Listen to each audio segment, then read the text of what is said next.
Hello, pilots and friends. Today we're in a Swedish meatball, what I call it, which is neither Swedish nor meatball. It's in a Swedish line and it's model 239. It's very good turner, awesome guns, but it's horribly slow.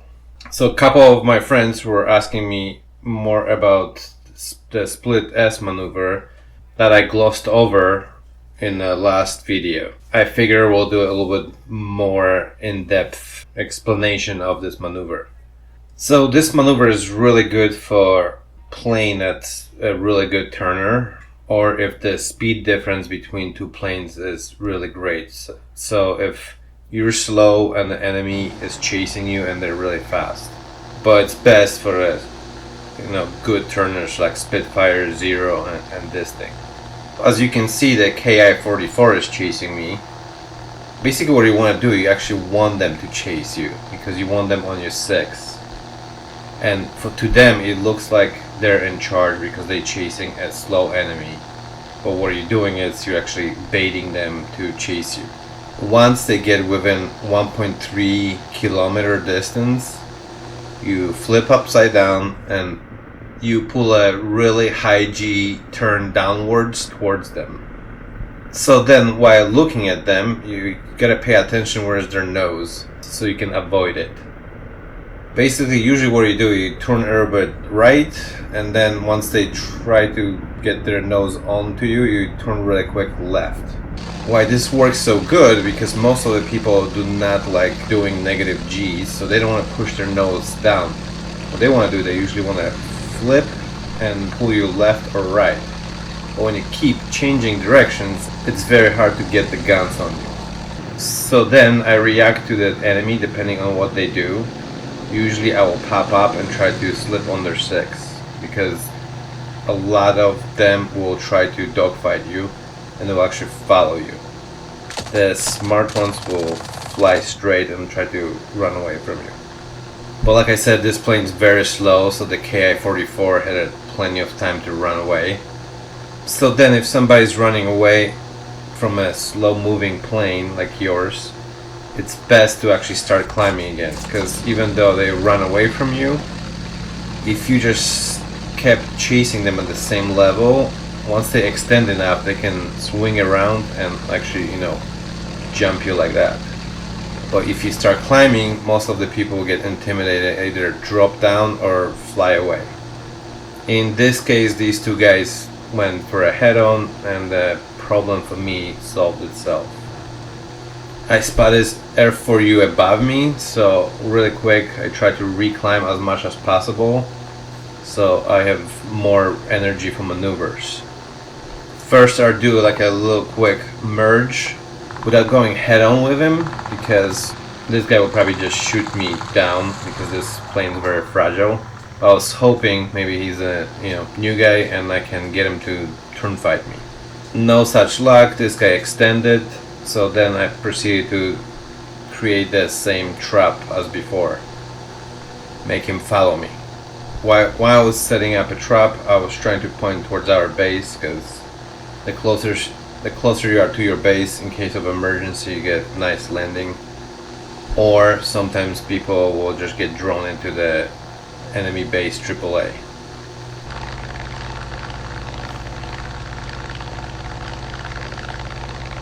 Again, around 1.3 kilometers away, flip upside down and do a split S. This guy was pretty smart, so what he did, he waited a little bit and basically he did a split S also, but when I was already at the bottom of my loop, so then he can try to aim at it. But because this plane turns so easily, you can just avoid his nose. Again, the Swedish meatball was too slow, but he figured I must know what I'm doing, so he didn't want any of that. Meanwhile, I got myself a kill. It was nothing interesting, so we'll skip it forward. Next, B-239 shows up, and he has lots of energy and climbs high, so I cannot follow that. So again, I just pull away from him and try to pretend I'm running away while he can chase me. Again, split S, but this guy had a good reaction time and actually scratched some of my paint. Then he popped up, and if I just had a little more speed, I could probably get him into a good shot, but he came in so fast, he had tons of energy, and he could just stay away from my nose. Even with deploying the combat flaps, I didn't have enough energy to turn quickly enough to get him in my crosshair properly.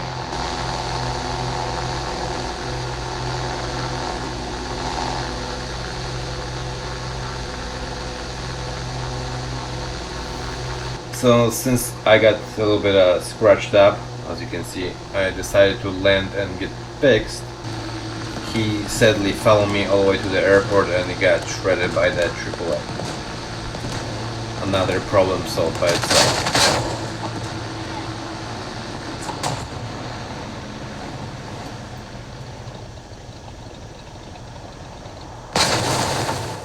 Next we had another F4U. I swear, this game was like a F4U party. This guy though goes after my teammate. So here is how you can also use a split S.